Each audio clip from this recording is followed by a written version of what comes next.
오늘도 예수 그리스도의 부활의 생명으로 승리하시는 복된 하루가 되시기를 예수님의 이름으로 축복합니다. 아멘. 본문은 예수님을 믿고 따랐던 그 두 명의 제자가 예수님의 십자가의 처형을 바라보고 절망과 깊은 슬픔을 가진 채 예루살렘에서 그들이 왔던 엠마오로 다시 내려가는 그런 사건들을 보여주고 있습니다. 그 길을 내려가면서 부활하신 예수님을 만나면서 그들이 다시 한번 믿음을 회복하는 그런 모습들을 기록하고 있습니다. 누가는 누가복음 전반에 이렇게 보면서 누가가 하나님, 특별히 예수 그리스도의 생애를 기록할 때 그 두 가지 사건들을 이렇게 대조해서 기록하는 사건들이 참 많았습니다.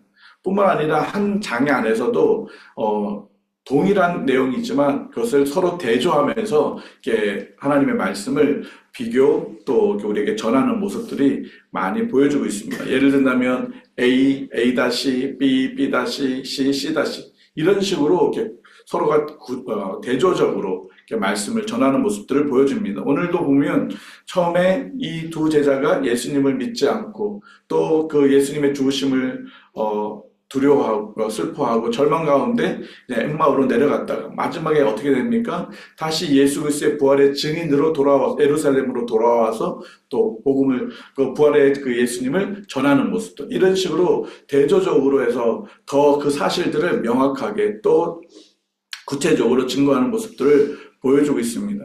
누가는 의사이기도 하지만 이렇게 역사적으로 이렇게 역사가처럼 이렇게 기록하는 그런 사람이었습니다. 그래서 누가복음에 보면 굉장히 자세하게 예수님의 생애에 대해서 기록되어 있는 모습들이 많이 있습니다. 그 중에 오늘 읽었던 본문도 마찬가지입니다. 오늘 본문의 내용들이 마가복음에도 이렇게 기록되어 있지만 마가복음에는 이렇게 짧게 기록되어 있습니다. 누가복음에서 구체적으로 이 엠마오로 내려가는 이 두 명의 제자에 대해서 기록하고 있습니다. 우리가 이 두 제자가 예수님의 12제자라고 볼 수는 없습니다. 글로바라는 이름을 가진 사람으로 등장을 하고 있지만 훗날 후에 이들이 예수 그리스도의 부활을 목격하고 그들이 다시 예루살렘에 돌아왔을 때 이미 그곳에는 11제자들이 있었고 또 다른 그 예수님을 따르던 자들이 있었기 때문에 이 두 명은 예수님의 그 11제자에 포함되어 있지는 않지만 이들 역시 예수님을 믿고 따랐던 그런 사람들이었습니다. 그들이 예루살렘에 입성할 때 그들이 같이 예수님을 따라서 예루살렘에 입성했고 그러나 그들이 그 예루살렘에서 입성해서 예수 그리스도의 십자가의 그 처형, 처참하게 또 아무 힘 없이 예수님이 죽어가시는 그 모습을 보았던 사람들입니다. 그러나 그 예수님의 그 모습을 보고 너무 절망과 너무나도 힘든 그런 상태에서 다시 그들이 왔던 엠마오로 내려가는 모습들을 보여주고 있습니다. 특별히 오늘 1절 우리가 읽었던 말씀에 보면 그날에라는 표현으로 시작하고 있습니다. 여기서 말하는 그날은 어떤 날입니까? 예수님이 부활하신 날입니다. 곧 여인들이 무덤에서 예수님의 시신이 없는 것을 알아보게 된 날입니다. 천사들이 이 여인들에게 나타나서 예수님이 부활하셨다는 것을 증거했고 그 여인들이 그 천사들의 소식을 듣고 제자들한테 와서 예수님이 부활하셨다는 것을 증거했던 그날입니다. 그날에 이들은 어떻게 하고 있습니까? 그들이 다시 엠마오로 내려가는 모습들을 보여주고 있습니다. 왜 그들이 엠마오로 내려가고 있습니까? 예수 그리스도의 부활을 믿지 못하기 때문에 그렇습니다. 여인들이 하였던 그 말들, 천사들이 예수님이 부활하셨다라는 그 천사들이 들려줬던 그 말을 그 여인들이 전했을 때 그 여인들의 말을 믿지 못했었던 것입니다. 그래서 그들은 다시 자신의 삶의 터전이었던 엠마오로 내려가고 있는 것입니다. 예수 그리스도의 부활을 믿지 못하면 우리들은 옛날 삶으로 돌아갈 수밖에 없습니다. 옛날 사람으로 돌아간다는 것은 무엇입니까? 예수님이 없이 살아가는 삶을 말하는 것입니다. 그 예수님이 없이 살아가는 삶은 어떤 삶입니까? 실패와 불행한 절망의 삶이라는 것을 보여주고 있습니다. 이 두 제자는 그렇게 절망과 슬픔 속에서 그들은 예수님이 없이 그렇게 엠마오로 내려가는 모습을 보여주고 있습니다. 17절의 말씀에 보면 후반절에 이 두 사람이 지금 어떤 상태인지 보여주고 있습니다. 두 사람이 슬픈 빛을 띠었다라고 말씀하고 있습니다. 슬픈 빛을 띠었다는 게 무엇을 말합니까? 슬퍼하고 낙담하고 절망하고 그들에게 전혀 소망이 없는 의기소침한 그런 모습으로 지금 제자들은 엠마오로 내려가는 모습들을 보여주고 있는 것입니다. 여러분의 삶 속에서는 어떠합니까? 부활하신 그 예수님을 만나고 그 부활의 능력으로 살아가고 계십니까? 아니면 그냥 예수님이 없이 나 혼자 그냥 살아가고 있습니까? 우리는 매 순간순간 부활하신 예수 그리스도와 동행하는 그런 믿음의 삶을 살아가야 할 것입니다. 매 순간순간 부활의 그 능력을 가지고 우리가 이 땅 가운데 살아나갈 때 우리가 어떠한 환경과 상황 속에서도 절망하지 않고 낙심하지 않고 이렇게 얼굴에 슬픈 빛을 띠지 않는 정말 행복한 그런 삶을 살아갈 수가 있는 것입니다. 내가 힘들고 몸이 아프고 경제적으로 어렵고 여러 가지 문제들이 있을 수 있습니다. 그러나 그럼에도 불구하고 예수 그리스도의 부활을 믿고 부활의 생명을 가지고 부활의 능력으로 살아가는 사람들은 그 모든 환경과 상황 속에 눌려있는 것이 아니라 그것을 이겨나가고 믿음으로 승리해 나갈 수가 있다는 것입니다. 우리 평강교회 모든 성도들이 날마다 이 부활의 예수 그리스도의 생명으로 부활의 능력으로 어떠한 어려움과 힘든 것도 넉넉히 이겨나가는 나 혼자 살아가는 것이 아니라 그 예수님과 부활의 예수님과 함께 살아가는 그런 믿음의 삶이 되기를 예수님의 이름으로 축복합니다. 네. 그들이 그렇게 얼굴빛이 슬퍼하고 낙심하고 그렇게 내려갑니다. 오늘 보니까 엠마오까지 이 예루살렘에서 25리라고 표현되어 있습니다. 25리. 지금 현대 키로수로 따지게 된다면 한 11km 정도 되는 거리입니다. 이렇게 사람이 이렇게 걸어가는 거리로 친다면 한 3시간, 2시간 반에서 3시간 정도 이렇게 걸어가는 그런 곳이 엠마오입니다. 그러니까는 예루살렘하고 그렇게 멀지 않는 그런 거리입니다. 그런데 그들이 그 거리를 걸어갔을 때 그 길지 않는 그 짧은 거리일 수 있는 그 시간에 얼마나 힘들었을까요? 우리가 정말 무엇인가 정말 신나는 일을 하러 가거나 아니면 우리가 뭔가 기대하는 것을 보러 가거나 심지어 우리가 맛있는 걸 먹으러 갈 때 그 마음은 어떠합니까? 굉장히 신나고 기쁘고 또 기대감이 있지 않습니까? 그러나 이들은 그 짧은 거리이긴 하지만 그 길을 2시간, 3시간 걸어가는 그 길이 너무나도 곤욕스러운 길이었고 너무나도 발걸음 한 걸음 한 걸음이 무거운 그런 삶의 모습을 보여주고 있었습니다. 그때 누가 그들을 찾아옵니까? 예수님이 그들을 찾아와 주셨습니다. 우리의 삶 속에서도 분명히 예수님이 찾아와 여러분을 만나 주신 때가 있습니다. 그때 우리의 모습이 어땠는지 한번 돌이켜 보십시오. 물론 우리가 편안하게 아니면 그냥 자연스럽게 예수님을 만날 수도 있습니다. 때로는 우리가 얼마나 힘들고 절망적인 그런 상황 속에서 예수님을 만난 적이 있습니다. 중요한 것은 예수님은 항상 우리를 찾아오신다는 것입니다. 우리가 예수님께 찾아가는 것이 아니라 예수님이 먼저 우리를 찾아와 주셨고 우리를 구원해 주셨습니다. 이것이 하나님이 우리를 사랑하는 사랑입니다.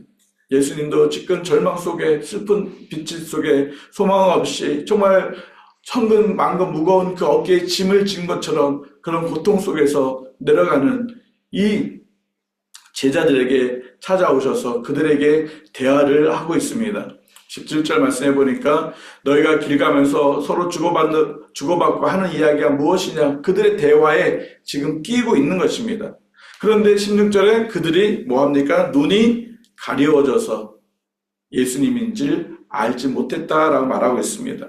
이 눈이 가려지다, 그러니까 가려지다 이 말은 억제하다라는 뜻입니다. 그러니까 예를 들어서 그들의 눈이 감게 예수님을 알아보지 못하도록 계속 억제되었다라는 뜻입니다. 이 말은 뭐냐면 이 두 제자가 지금은 단 이 순간에 눈이 이렇게 가려져 있는 것이 아니라 지금 계속적으로 예수님의 십자가 달려 죽으신 그 순간부터 부활하신 그 소식을 들었을 때에도 계속적으로 이들이 눈이 억제되어서 가려져서 그렇게 영적으로 이렇게 소경되어 있는 그런 모습이다라는 것을 보여주고 있습니다. 그렇기 때문에 예수님이 옆에 와서 대화를 함에도 불구하고 가까이 옆에 붙어 있음에도 불구하고 이 두 명, 한 사람은 글로바, 또 한 사람은 이름은 나타나지 않지만 이 예수님을 알아보지 못하고 있는 것입니다.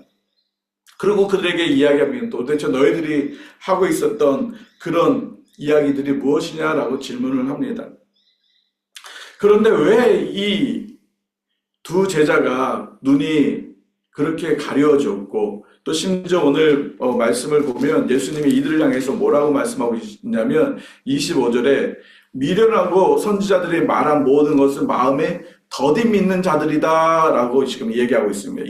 이 두 제자를 향해서 미련하다라는 것입니다. 선지자들이 이 모든 것들을 미리 다 했는데 뭐 하고 있습니까? 더디 믿고 있다라고 말하고 있는 것입니다. 더디 믿다.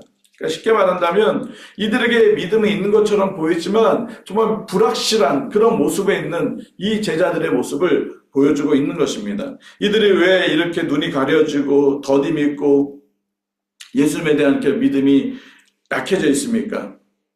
그것은 이 두 제자가 예수님의 말씀을 그들의 마음속에 온전히 믿지 않았기 때문에 그런 것입니다. 27절 말씀처럼 모세와 모든 선지자들의 글에 이미 예수님을 통해서 생명을 주시겠다는 그 약속들, 구원해 주시겠다는 그 약속들을 그들은 마음에 확실하게 받아들이지 못했던 것입니다. 24장 7절 말씀을 혹시 같이 한번 읽어볼 수 있으면 같이 한번 읽어봤으면 좋겠습니다. 24장 7절 말씀, 이르시기를 인자가 죄인의 손에 넘겨져 십자가에 못 박히고 제3일에 다시 살아나야 하리라 하셨느니라. 그러니까는 예수님이 분명히 십자가에 달려 죽으시고 제3일에 다시 살아나야 한다는 것을 예수님을 따르는 모든 제자들에게 다 말씀하셨습니다. 그럼에도 불구하고 이 두 제자는 그 예수님 말씀을 기억하고 있지 못하다는 것입니다. 그렇기 때문에 눈이 어두워진 것이고, 그렇기 때문에 여인들이 천사의 음성을 듣고 만나고 부활하신 예수님을 전해도 믿지 않는 것입니다. 그들은 예수님에 대한 올바른 믿음이 없습니다. 그들이 예수님을 향해서 뭐라고 얘기합니까? 19절 말씀에 나사렛 예수의 일이니, 무슨 일이냐? 나사렛 예수에 대한 일입니다. 그는 하나님과 모든 백성 앞에서 말하는 일에 능하신 뭐라고요? 선지자라고 고백하고 있는 것입니다. 예수님이 선지자입니까? 예수님이 말하는 것이 정말 놀랍고 예수님이 행한 것이 정말 놀라운 일을 하셨습니다. 그러나 예수님은 선지자가 아니라 하나님의 아들이시고 모든 만왕의 왕이시고 만주의 주이신 것입니다. 이 제자들은 그 예수님에 대한 그 믿음이 지금 흐트러져 있는 것입니다. 전에는 예수님의 말씀을 믿고 잘 따라갔던 것 같은데 그 예수님의 십자가를 바라보고 또 예수님의 그 부활을 바라보지 못했기 때문에 그들은 이와 같은 믿음이 없는 모습으로 돌아가고 있는 그런 모습들을 보여주고 있는 것입니다. 이들은 21절에 우리는 이 사람이 이스라엘을 속량할 자라고 바랐다라는 것입니다. 그러니까 그 유대 백성들이 그 로마의 압제에서 구원함을 받을 수 있는, 구원해 줄 수 있는 그런 분으로 우리는 저 예수님을 그렇게 바라봤는데 저 예수님은 십자가에서 아무런 힘도 못 써보고 그냥 연약하게 그냥 허무하게 저렇게 달려 죽으시는 그 모습에 이 두 제자들은 모든 것을 다 잃어버렸던 것입니다. 그러니까 그들은 예수 그리스도를 믿고 따르긴 했지만 예수님을 향한 온전한 믿음이 약해 있음을 그들이 지금 보여주고 있는 것입니다. 그러니까 이들의 눈이 어두워질 수밖에 없는 것입니다. 우리가 하나님의 말씀을 통해서 예수님에 대한 바른 믿음이 우리 안에 없으면 우리도 이런 제자들처럼 어떤 환경과 상황이 오게 되면 믿음 없는 소리, 믿음 없는 행동을 할 수밖에 없는 것입니다. 영적으로 눈이 어두워지면 미련한 자라고 말하고 있는 것입니다. 더디 믿는 자라고 말하는 것입니다. 우리가 날마다 우리의 눈이 영적으로 늘 깨어 있어야 합니다.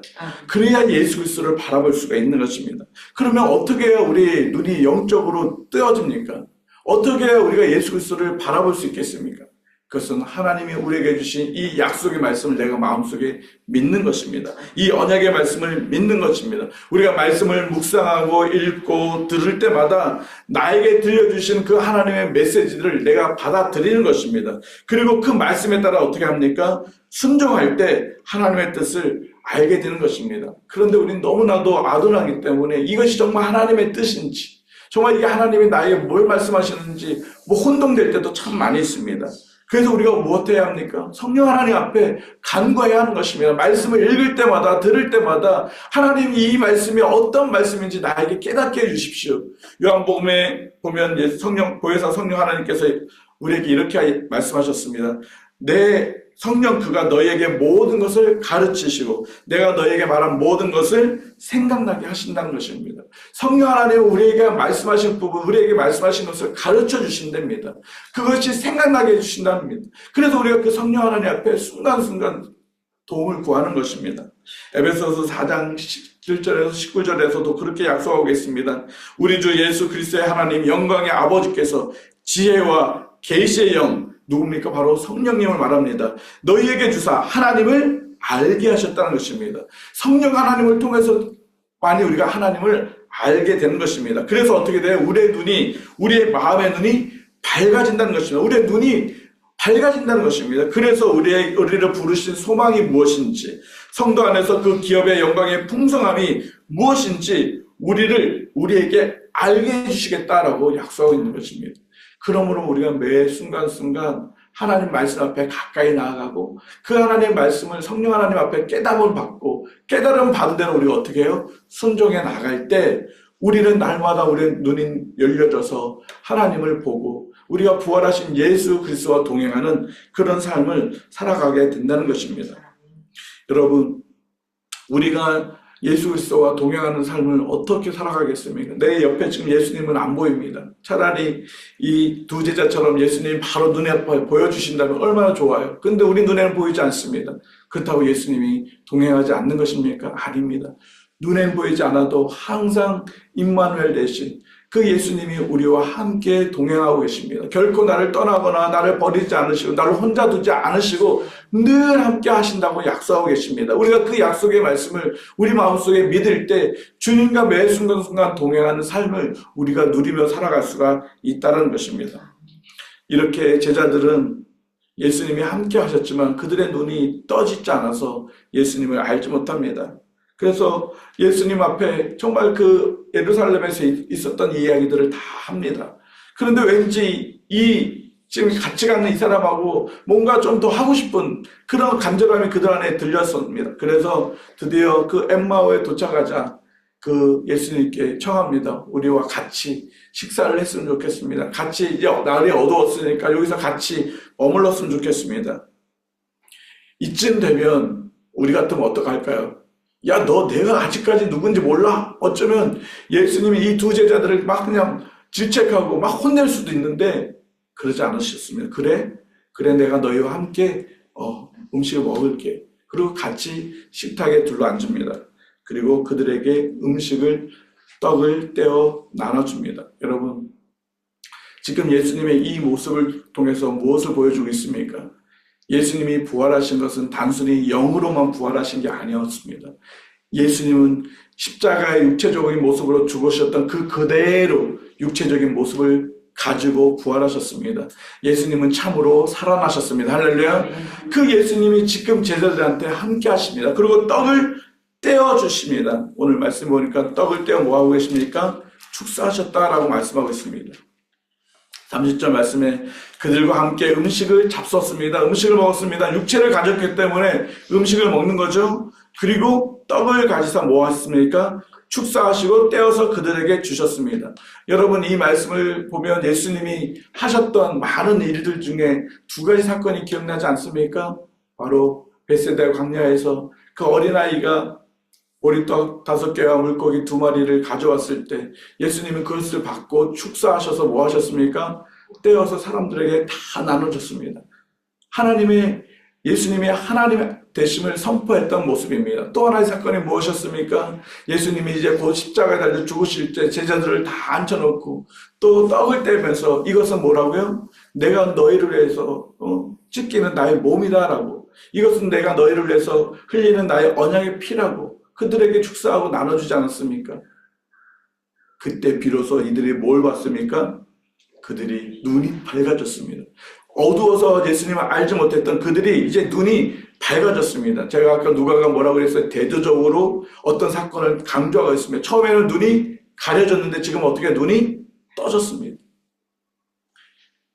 누가는 의도적으로 정말 이 사건들을 통해서 우리가 제자로서의 삶이 무엇인지를 더 강조하고 싶었던 것입니다. 그들이 눈이 떠진 것은 그 예수님의 하셨던 그 일들, 예수님이 떡을 떼어서 제자들에게 나셨던 그 일들을 그들은 상기했던 것입니다.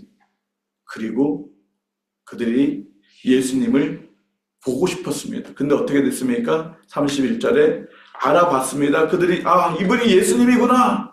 근데 그들 앞에 보이지 않았습니다. 그리고 나서 이들의 행동이 너무너무 중요했습니다. 예수님의 부활을 보지 못했을 때는 의기소침하고 눈이 슬픔으로 가득 차고 절망과 그런 허무함 속에 그렇게 왔던 그들이 이제는 예수 그리스도의 부활을 만나자마자, 부활을 경험하자마자 그들이 다시 지금까지 힘들게 내려왔던 그 길, 그 25리나 되는 그 길을 다시 돌아서 그 밤에 예루살렘으로 돌아가는 모습을 보여주고 있습니다. 보통 같으면 힘드니까 그래 우리 내일 가자, 좀 쉬었다가 내일 가자, 그렇게 할 수 있는데 그들은 뭐예요? 30절 곧 그때로 일어나, 그러니까 바로 그날 다시 그 자리에서 일어나서 예루살렘으로 가는 것입니다. 가면서 야, 너 아까 그 예수님을 말할 때 좀 가슴이 뜨겁지 않았냐? 그들은 다시 이제 그 부활의 예수님을 만나자 너무 흥분되고 그 안에 그 열망과 그 소망과 그 하나님 나라를 향한 그런 갈망들이 예전에 처음 예수님을 따라갔던 그 모습들이 다시 한번 회복되는 것입니다. 여러분, 우리 안에도 첫사랑이 필요합니다. 처음 예수님이 우리를 찾아오셔서 우리를 만나주셨던 그 사랑들을 회복해야 할 것입니다. 근데 어떻게 회복될까요? 그것은 부활하신 예수님을 만날 때 우리가 부활하신 그 예수 그리스도의 생명을 내 안에서 늘 우리가 기대하고 그 부활의 능력을 붙들고 나아갈 때 우리가 처음 주님을 만났던 그 첫사랑들을 잃어버리지 않고 날마다 우리 안에서 감격하고 새롭게 나타날 수가 있는 것입니다. 그들은 그때로 일어나 바로 예루살렘으로 돌아갔습니다. 예루살렘으로 해서 엘마로 내려올 때는 정말 그 발걸음 한 걸음 한 걸음이 무겁고 한 걸음 한 걸음 떼는 것이 얼마나 힘들고 지쳤겠습니다. 그러나 이제는 예루살렘으로 올라가는 것은 우리가 추론해보되 내려올 때는 힘들게 내려왔지만 지금 다시 예루살렘으로 올라갈 때는 어쩌면 막 뛰어갔을 것입니다. 왜요? 내가 만난 부활의 예수님을 이야기하고 싶었기 때문에 그렇습니다. 그리고 가서 어떻게 합니까? 올라가자마자 제자들과 그들과 함께 있는 사람들에게 뭐 했어요? 34절 말씀 혹시 같이 한번 읽어볼까요? 시작.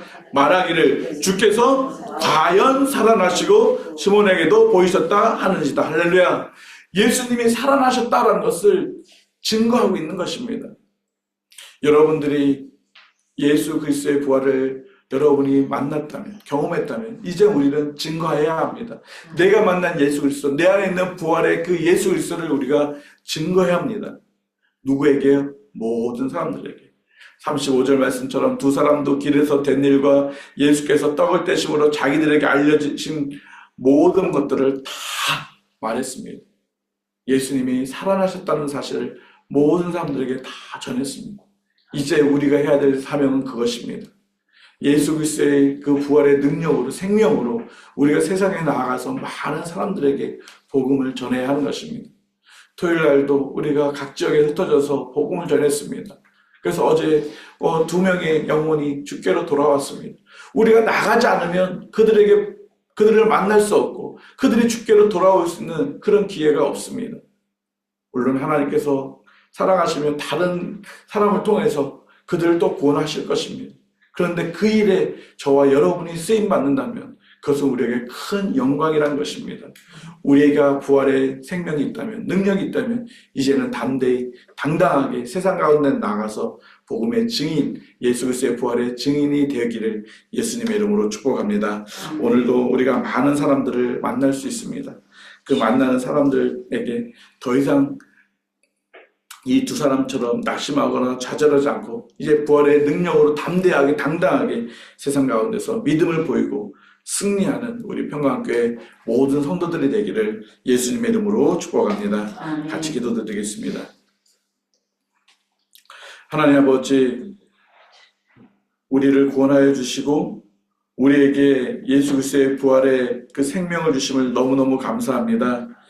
하나님 우리가 이 부활의 생명을 가지고 이 땅 가운데서 당당하게 하나님 믿음을 지키며 승리하며 나아갈 수 있도록 은혜를 베풀어 주시옵소서.